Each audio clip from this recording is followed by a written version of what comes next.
difference between a dream and achieving it is that you have to wake up.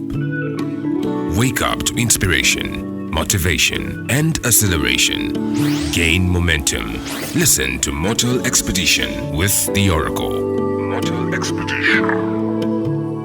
So, the japa bug, the japa wave. You very likely know someone who has left the country. Top destination, UK, Canada. You very likely are someone who is planning to leave the country. As you're listening right now, you've put the funds together, you've sent out applications for admission. Lots of people have left and are still living. And maybe you've not decided. The pressure is building. You very likely have asked yourself, should I leave as well? So this morning, the conversation is, should I leave the country? Should I leave the country? Now that everyone is doing it. It's almost like the Israelites are leaving Egypt. Now, let's talk about movement. It's one of the characteristics of living organisms. It's something you should do. In school, we're taught Mr. Niger D. The M is for movement.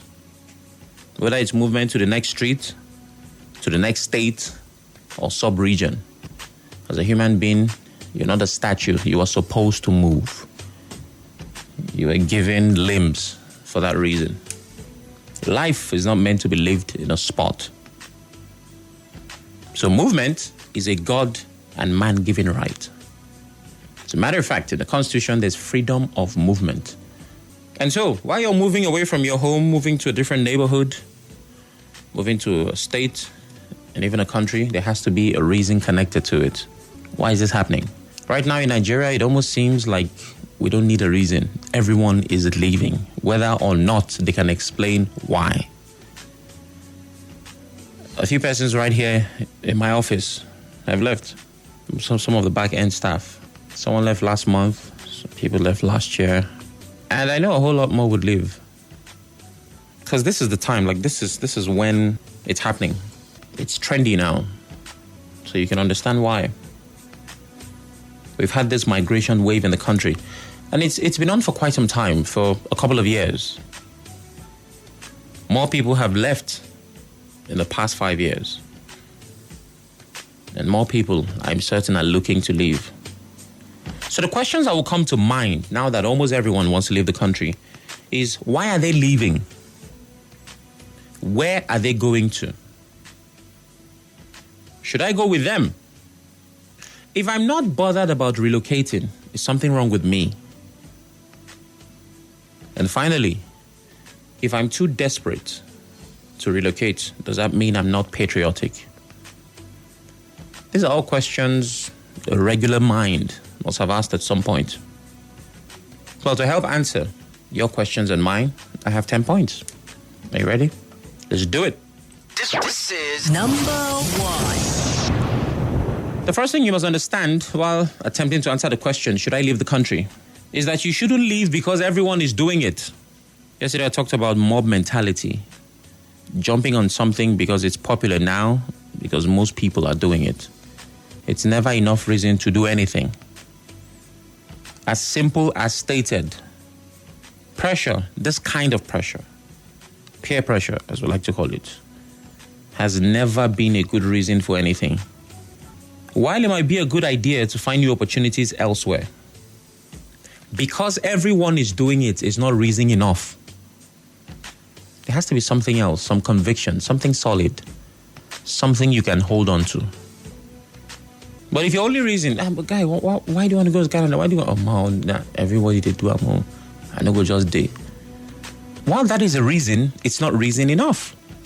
It's similar to studying a course in the university because your family has said your uncle will give you a job when you graduate. Go and study this. Why? Uncle Charlie. So someone meets you in school. Say, but why are you studying so and so? And your only answer is, well, my family said I should study because there's a job that's waiting for me. That doesn't make sense. That means you're a tool. If your life is heavily inspired by the crowd, that means you'll sink when they do. If they do, of course. You should have your own convictions, your reasons, your ideas, your opinions, your thoughts, your motives. There should be something that came from you, connected to relocating. But if the crowd is your only inspiration, stay back home. Now, don't get me wrong. I'm not saying that people cannot motivate or inspire you to do something. I'm saying that in the midst of that motivation, you need to find your own reasons there. But if all you have to answer is because they are doing it, then you're not ready. Then you have no reason. Number 2. The next question you need to ask yourself while attempting to answer, should I leave the country, is what is the limitation of your current location? Nigeria is tough, yes. As a matter of fact, it is tougher than it needs to be. You and I know the Nigerian story. We understand our reality.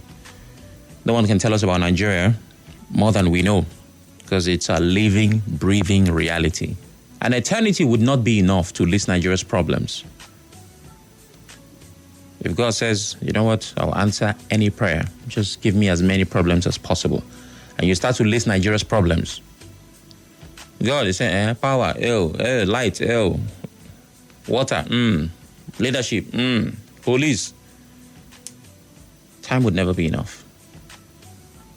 But while the country is seen through the lens of dysfunction, ask yourself, what has Nigeria stopped me from achieving? Because if I'm looking to move from somewhere to another, it is because there's something I'm lacking in my current location, and I'm going to get that thing where I'm going.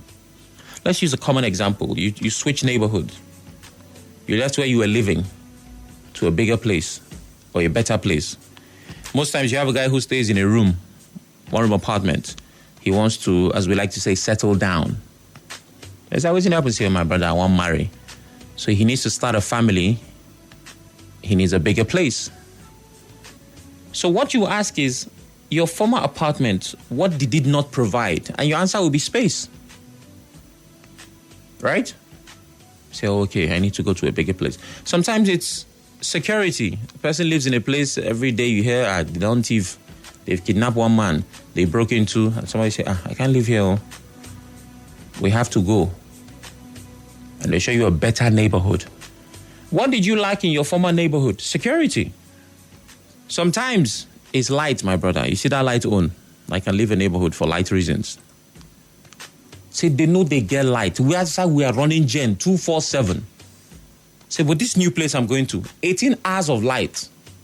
Did they get light for there? Lots of people have left because of power. So while you are looking to leave Nigeria, what has Nigeria stopped you from achieving? I'm not saying what is in the UK or Canada or Australia, wherever you want to go that is not in Nigeria. That's not the question. The question is, what has Nigeria stopped you? What have you tried to achieve? And because you are Nigerian in Nigeria, you were not able to. Is Nigeria hard? Yes. But how hard is it for you? What is your Nigerian story? I give an example. I have my personal challenges, right? I have my frustrations with the country. But while I'm telling my story, unemployment is not a story that I can share right now. I'm not trying to say I'm better than whoever. But if I'm talking about, Nigeria is this, Nigeria is that, I will not say I am unemployed because I am employed. But unemployment is a reality. It is some people's problems. So while Nigeria is tough for me and it's tough for the next man, I know my own hardship inside the same Nigeria.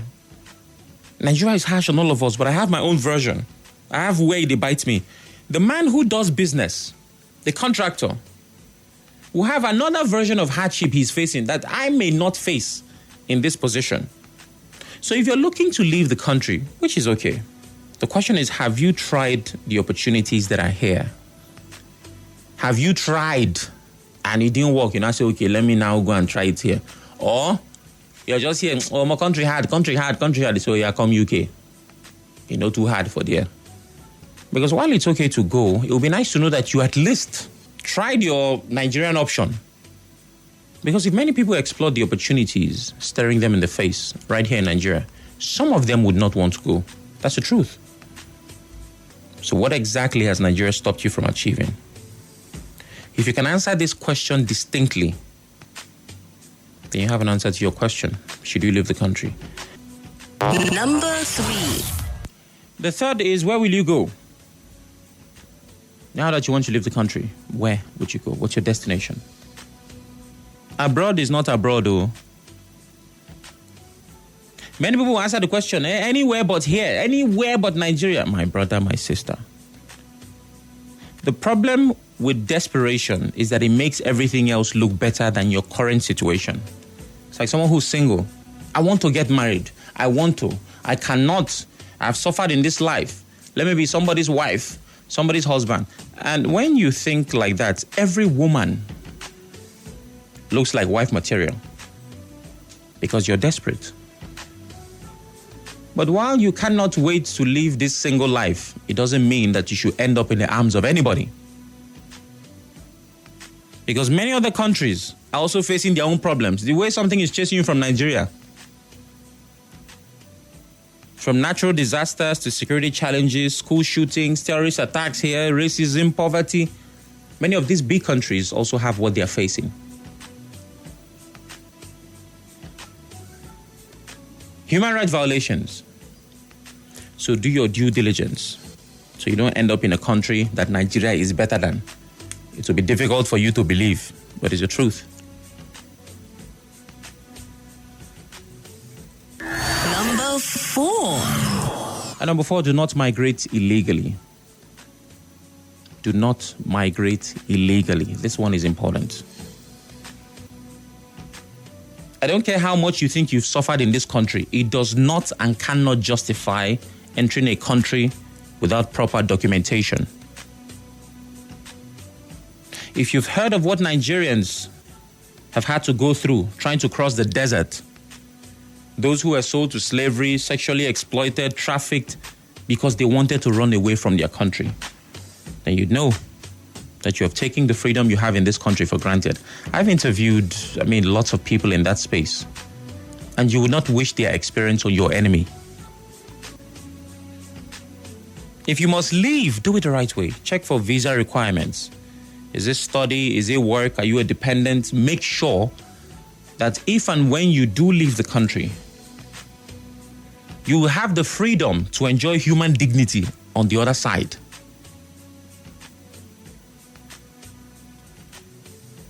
It's not the one that if you go there, you see police, you will hide. No, come on. There are proper channels to do this thing. It's just that people want to cut corners. So when you do decide to leave, if you want to, make sure that you do it right. Number 5. The next is, what skill do you have? As you're looking to run away, I'm sure you want to go there and work because you believe that there's better value for your time and your skill. That's good. But what do you have to offer? Many countries are looking for skilled workers in various sectors. That's why they are willing to take brains from your country. It's called brain drain. A doctor once told me that Nigeria is training doctors for the world. It sounded funny, but it was the truth. These people are going with their skills, their knowledge, their expertise to add value and to get rewarded. So if you're planning to leave the country, are you living with skills, with knowledge, with expertise? What are you good at? That you know that at your destination is of high value, is in high demand. Wouldn't it be good to go and operate at an optimal level with a skill, with problem-solving capacity, than just going because they say, hey, what do you go do, my brother, even if not to mold block? Sometimes you hear people say, anyone. If they say, make we pick up, make I just they go. My dear, develop yourself. Develop yourself. Moving on. Number 6. Number 6, count the cost. Literally. It is expensive to relocate. Ask anybody who has gone. The ones that want to be truthful to you. I don't know what you've heard, but it cost a lot. People have had to raise money in millions of naira to afford relocating. Some have sold cars, houses, and other valuables. You've seen a distress sale notification. Car for sale. You see an SUV that shouldn't be going for an amount. They say they are distress where the person is relocating. If you get this money, just bring them, because they're trying to raise money. People have sold properties, houses, land. So this is not something you want to be careless about. So count the cost, make your inquiry, ask questions. Thankfully, there are so many people leaving, so there are lots of people that you can ask. There are travel agencies now certified ones who can help you process whatever you need for migration. Count the cost. Know what it will cost you as regards money, as regards documentation, time, and all of that. Number 7. And number 7, what happens to your family? While relocating, consider your family. The one that you came from and the one that comes from you. Are you going with family? Are you going for a while to return? What becomes of your family? I'm not saying you should change your mind. Oh, you want to go, but because of family, don't go again. No, I'm saying just give it some thought. While you're making this move, what's the plan? Would your family go and you stay, you join them later? Because it will be shameful for you to leave and then there are no thoughts. So just have that in mind. Moving on. Number 8. Don't burn the Nigerian bridge. There is a chance that you can return. Some people have gone for study, stay for 2 years, and they come back. Don't ruin your chances of coming back. There's still a lot of good back home. You know? Some have gone to get better education, to excel, and come back here. Some were sent back to hold sensitive positions. I know of certain stories of people who were appointed into some big roles. They studied abroad and they had to say, oh yeah, okay, come back home and lead this department or head this agency. There are countless reasons why you could come back. So when you go, don't, Nigeria, God, never, I have escaped. The Egyptians I see today, you shall see no more, my dear. You might see them again. That's why whenever you resign from a workplace, try to make sure that you have a good relationship. If anything happens that you have to go back tomorrow, or sometimes it might just be a recommendation from that office. It might not be that you want to go back and work there. Let's be like, say, Sam was a great guy. He used to be with us. One that if you go, So don't burn the Nigerian bridge. Very important. Moving on. Number 9, represent Nigeria well. If and when you make it out, please represent our country well. Your behavior is the impression of Nigeria that people will get. And you see, the sad thing about this is Nigerians already make headlines for the wrong reasons on the international scene. From drug trafficking to sexual assault, a Nigerian name has been attached to every crime known to man. In fact, if you say you're from Nigeria, people are extra careful. So if you have decided to leave, be the difference, be the good example, be the one that people look to and say, oh, but Nigerians are wonderful. You say, when I lived with this guy, or when this guy worked with us, he did this and that. And of course, finally, Number 10. the God factor, of course. Talk to God. There's nothing God wants more than a great relationship with you. So while you're contemplating relocating, should I, shouldn't I, ask God about it. Ask for his plans for your life and if migration aligns with his purpose for you. God is looking to hear from you, so ask him your silent and deepest questions. I have a strong feeling he'll answer you. The difference between a dream and achieving it is that you have to wake up. Wake up to inspiration, motivation, and acceleration. Gain momentum. Listen to Mortal Expedition with the Oracle. Mortal Expedition.